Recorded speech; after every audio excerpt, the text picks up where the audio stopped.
श्री गणेशाय नमः। श्रीमद् भागवत गीता के 8वें अध्याय का महात्म्य। श्री नारायण जी बोले, हे लक्ष्मी जी, अब 8वें अध्याय का महात्म्य सुनो। दक्षिण देश में नर्मदा नदी के तट पर एक नगर है।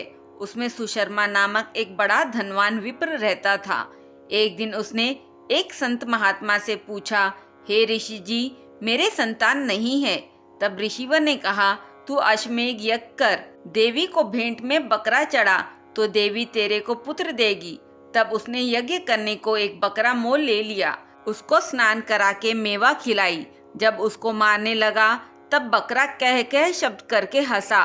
तब ब्राह्मण ने पूछा, बकरे तू क्यों हंसा है? तब बकरे ने कहा, पिछले जन्म में मेरे भी संतान नहीं थी। तब एक ब्राह्मण ने मुझे भी अश्वमेध यज्ञ करने को कहा था। मैंने सारी नगरी में बकरा ढूंढा, परंतु बकरा हाथ न लगा। ढूंढते ढूंढते एक बकरी का बच्चा दूध पीता मिला। उस बच्चे समेत बकरी को मोल ले लिया। तब उसको बकरी के स्तन से छुड़ाकर यज्ञ करने लगा।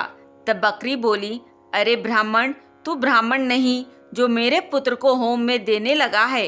तू महापापी है। क्या यह कभी सुना है कि पराये पुत्र को मारने से किसी ने पुत्र पाया है? तू अपनी संतान के लिए मेरे पुत्र को मारता है।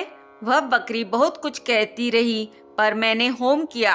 तब बकरी ने श्राप दिया कि तेरा गला भी इसी भांति कटेगा। ऐसा श्राप देकर वह बकरी तड़प कर मर गई। कुछ समय बाद मेरा भी काल आया। मेरे कर्मों के कारण मुझे नरक की आग में तपाया गया। फिर नरक भोगकर अनेक योनियों में जन्म लेकर महान दुख भोगता रहा। अब बकरे का जन्म पाया। तब मुझे एक बाजीगर ने मोल ले लिया। अब सुख पाऊंगा, किंतु तू छुरी लेकर मारने लगा। तब ब्राह्मण ने कहा, हे बकरे, तुझे भी जान प्यारी है। अब मैं अपने नेत्रों से देखी हुई कहता हूँ। कुरुक्षेत्र में चंद्र सुशर्मा राजा स्नान करने आया।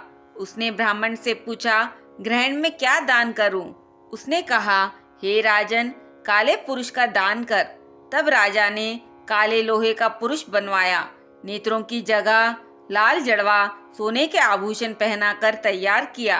तब वह काला पुरुष कह कह शब्द करके हंसा। राजा डर गया कि कोई बड़ा अवगुण है जो लोहे का पुरुष हंसा। तब लोहे के उस काले पुरुष ने ब्राह्मण को कहा, हे ब्राह्मण, तू मुझे लेगा? तब ब्राह्मण ने कहा, मैंने तेरे सरीखे कई पचाए हैं। तब काले पुरुष ने कहा, तू मुझे वह कारण बता जिस कारण से तूने अनेक दान पचाए हैं। तब विप्र ने कहा, जो गुण मेरे है सो मैं ही जानता हूँ। तब वह काला पुरुष कह कह शब्द कर फट गया। उसमें से एक कालिका की मूर्ति निकल आई। तब विप्र ने श्री गीता जी के 8वें अध्याय का पाठ किया। उस कालिका की मूर्ति ने सुनकर देह पलटी। जल की अंजलि भर के उस विप्र ने मूर्ति पर जल छिड़का। जल के छिड़कने से तत्काल उसकी देह देवदेही पाई। विमान पर बैठकर वैकुंठ को गई। तब राजा ने कहा, तुम्हारे में भी कोई ऐसा गुण है जिसके शब्द से मैं भी अधम देह से मुक्ति पाऊं?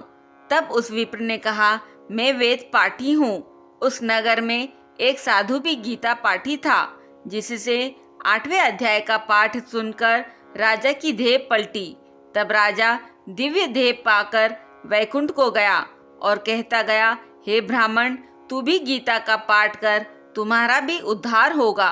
तब वह ब्राह्मण भी श्री गीता जी का पाठ करने लगा। गीता के 8वें अध्याय का महात्म्य समाप्त हुआ। ओम नमो भगवते वासुदेवाय। बोलिए श्री हरि लक्ष्मी जी की जय। बोलिए श्री विष्णु भगवान की जय।